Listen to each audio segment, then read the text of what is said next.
Hello guys, ఈరోజు day 2 of మన Himalayan truck కేదార్కాంత truck. So పొద్దున్నే లేచి బ్రష్ అయితే చేసుకోవాలి కదా. సో బ్రష్ చేసుకోవడానికి వాటర్ కోసం ఎదుగుతుంటే ఈ చిన్న పైప్ కనిపించింది. ఈ పైప్ మనకు పైనుంచి వస్తున్న చిన్న వాటర్ స్ట్రీమ్ నుంచి కనెక్ట్ చేసి పెట్టారు. చాలా డిఫరెంట్ అనిపించింది, కానీ వాటర్ అయితే మాత్రం చాలా చల్లగా ఉన్నాయి గైస్. అసలు బ్రష్ చేయడం చాలా ఇబ్బంది అయింది, కానీ తప్పదు కదా. సో బ్రష్ చేసేసి మనకి ఈ బ్రేక్ఫాస్ట్ అయితే పెట్టారు. పూహ అసలు నాకు ఉన్న బ్రేక్ఫాస్ట్ అన్నిట్లో నాకు నచ్చని బ్రేక్ఫాస్ట్ ఏదన్నా ఉందంటే అది పూహ ఒకటే. బట్ తప్పదు కదా. సో పూహ అండ్ ఈ నీళ్ళ చాయ్ వేసేసి ఈరోజు అయితే ట్రక్ స్టార్ట్ చేయాలి. పూహ నీళ్ళ చాయ్తో పాటు ఇంకొకటి ఏదో ఇడ్లీ ఏదో ఇచ్చారు. సో ఈరోజు ట్రక్కి ఇదే మన ముడి పదార్థం.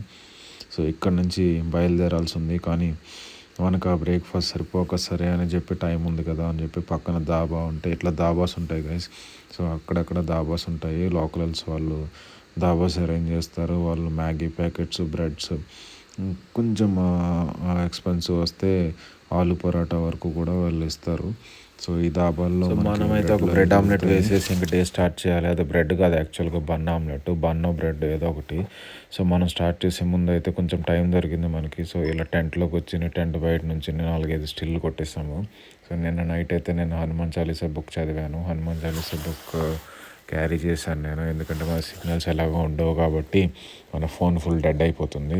సో స్టిల్స్కి అయితే మనం తగ్గేదేలే. మా వాడు అసలు మూవీ ఇండస్ట్రీ నుంచి కాబట్టి వాడికి ఏ ఫ్రేమ్ ఎట్లా పెట్టాలో అంతా తెలుసు. సో వాడేందో 4-5 రౌండ్లు వేసాడు. ఆ తర్వాత స్టార్ట్ అవుతున్నట్టు లేస్ కట్టుకుంటున్నట్టు డిఫరెంట్ స్టిల్స్ అయితే తీసుకున్నాం గైస్. సో ఇక్కడి నుంచి అయితే బయలుదేరాలి. సో ఇక్కడ నుంచి మా ట్రక్ లీడర్ మొత్తం అసెంబ్లీ చేసి జనాలందరినీ నెంబర్ కౌంటింగ్ తీసుకొని ఇక్కడ నుంచి రెడీ లెట్స్ గో అన్నాడు. సో ఇట్లా అయితే మేము స్టార్ట్ అయిపోయాము, ఒకరు వెనకాల ఒకరు. సో ఏ ట్రక్ రోజైనా సరే స్టార్టింగ్లో ఒకరు వెనకాల ఒకరు ఉంటాం గైస్. తర్వాత కొంచెం దూరం వెళ్ళేసరికి ఎవరికి వారైపోతారు. సో అది కొంచెం జాగ్రత్తగా మనం వాళ్ళని ట్రక్ చేసేటప్పుడు మన గ్రూప్ని ఫాలో అవుతూ ఉండాలి. సో మనమైతే ట్రక్ కన్నా వీడియోల మీద ఎక్కువ ఫోకస్ చేసాం. సో మధ్యలో 4 వీడియోలు తీసుకున్నాం. మళ్ళీ గ్యాప్ని కవర్ చేసేయడానికి కొంచెం ఫాస్ట్గా నడిచి మళ్ళీ మా గ్రూప్లో జాయిన్ అవ్వాల్సి వచ్చేది. సో అది ఇంపార్టెంట్, ఇది ఇంపార్టెంట్. సో ఎక్కడ తగ్గేది లేదు, వీడియోలు తీసుకోవాలి, ట్రెక్కింగ్ చేయాలి.